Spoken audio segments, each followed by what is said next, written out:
Dentro de las expresiones algebraicas se conforman de la siguiente manera.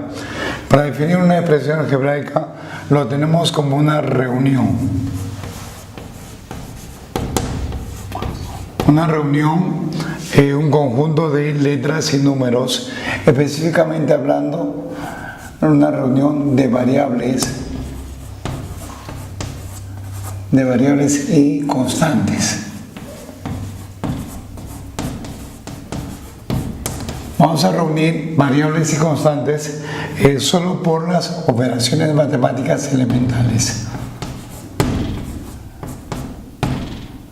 Llámese suma, resta, multiplicación, división, potencia, hasta radicación.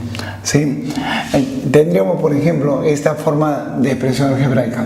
Se lee así: f de x, y, z. Igual a toda esta expresión.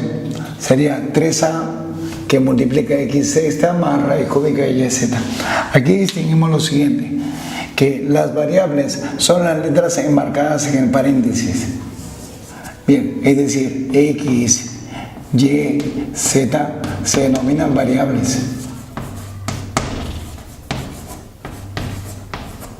Y ahora el 3 y el a se denominan constantes.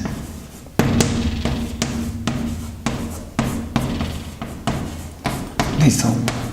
Entonces, esto vendría a ser entonces una expresión algebraica, una reunión de letras y números, constantes y variables, mediante las operaciones matemáticas elementales, que son suma, resta, multiplicación, división, potencia, hasta radicación.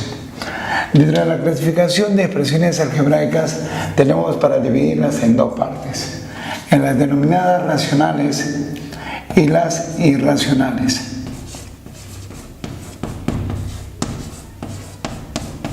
Sin embargo, las racionales se subdividen. Tendríamos las enteras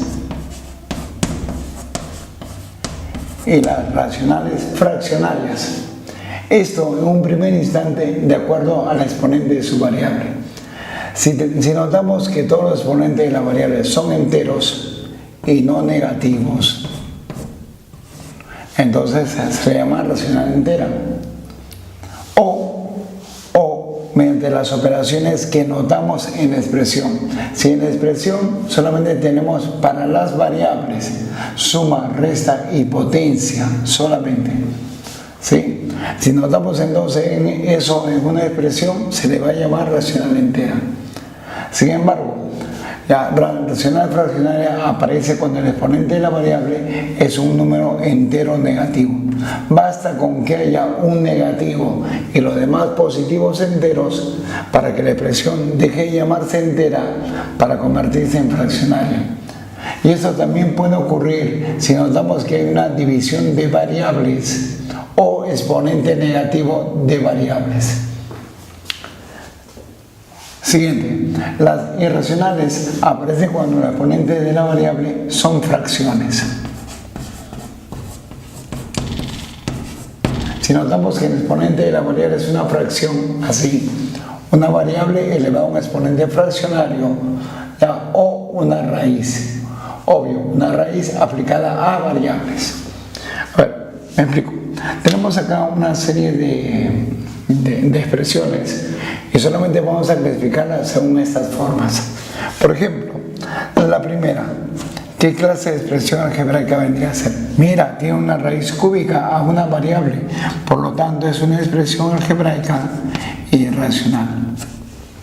Siguiente expresión.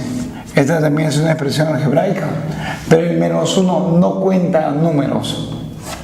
Por lo tanto, notamos que los exponentes son enteros y positivos. Expresión algebraica racional entera.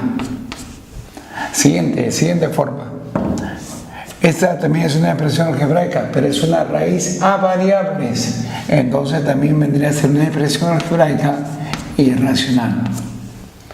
Por último, si yo quisiera clasificar esta expresión, x a la 4/3 multiplicado por x a la 3/2 multiplicado por x a la 1/6, pareciera que es irracional por las fracciones, pero acá sucede algo muy peculiar, algo curioso.